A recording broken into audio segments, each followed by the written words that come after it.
It was past midnight when David finally locked the diner's door behind him. His shirt still smelled faintly of fries and coffee, and his shoes carried the weariness of double shifts. As a single dad raising an 8-year-old boy, work wasn't optional, it was survival. The street outside was quiet, except for the sound of muffled sobs. David paused, turning toward the dim alley near the diner's side entrance. There, under the flicker of a broken street lamp, sat a young woman with her knees drawn to her chest. Her hair was messy, her clothes wrinkled, and her suitcase, a designer one that looked completely out of place, was tucked protectively by her side. "Hey," David said softly, careful not to startle her. "You okay?" The girl looked up, her eyes red and swollen. She shook her head quickly, wiping her tears. "I'm fine," she lied, though her trembling voice gave her away. David sighed. He knew that look. He'd worn it himself years ago after his wife left him, when loneliness pressed so hard he thought he couldn't breathe. "You hungry?" he asked. "I've got some leftover pie." Her stomach growled in betrayal. She hesitated, then nodded. Minutes later, they sat inside the empty diner, across from each other. She ate like she hadn't had a proper meal in days. "My name's David," he said. "And you are?" "Emily," she whispered, avoiding his gaze. "No last name. No explanation. Just Emily." That night, as David closed up again, he noticed Emily still sitting outside, clutching her suitcase like a lifeline. "Do you have a place to stay?" he asked. Silence. Then a barely audible, "No." Something inside him shifted. He thought of his son, Liam, sleeping in their small rented house. He thought of how easily life could break a person. "I've got a spare room," he heard himself say. "It's nothing fancy. But it's warm."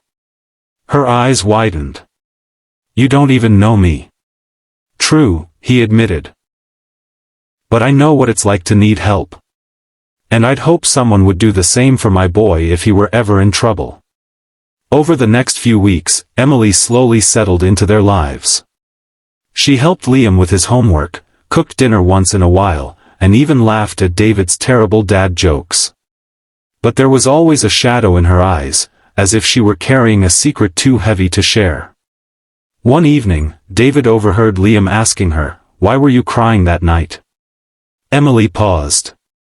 "Because sometimes, even when you have everything, you can still feel like you've lost it all." The truth came out unexpectedly. David was in the kitchen when a black car pulled into the driveway. Out stepped a man in a tailored suit, surrounded by security. His presence radiated power and wealth. "Emily," the man's voice thundered with both relief and frustration. "I've been looking everywhere for you." David froze. Emily's face turned pale. "Dad," she whispered. David nearly dropped the plate in his hand. "Dad?" This man was not just anyone, he was Richard Harris, the billionaire CEO whose face was often on magazine covers. The room felt suddenly too small, too surreal. "You disappeared without a word," Richard scolded, his voice breaking with emotion. "Do you have any idea what I went through?" Emily's tears returned. "I couldn't breathe anymore, Dad. Everyone sees your money, your company, but no one sees me. I just wanted to know what it's like to be normal. To be loved without a price tag attached." Her eyes darted to David, softening. "And for the first time in a long time, I felt safe." David stood speechless, piecing it all together. The crying girl he'd given a room to wasn't just lost, she was drowning in a life of privilege that came without love.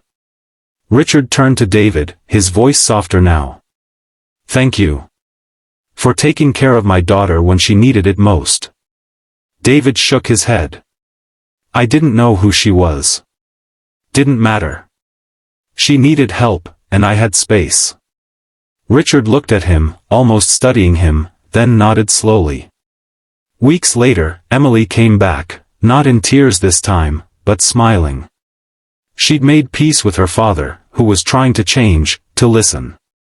But she still visited David and Liam often, bringing little gifts and, more importantly, laughter.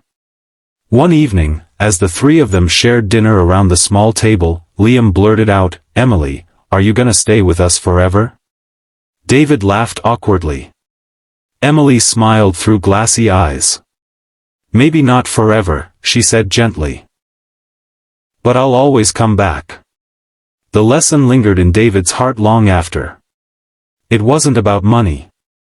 It wasn't about status. It was about humanity, the simple act of seeing someone in pain and choosing kindness, even when you have little to give. Because sometimes, the room you offer a stranger isn't just shelter, it's a doorway back to hope. And that was worth more than all the millions in the world. Kindness doesn't check bank accounts or last names, it simply recognizes another human being in need. And in giving, we often discover we've received far more than we gave.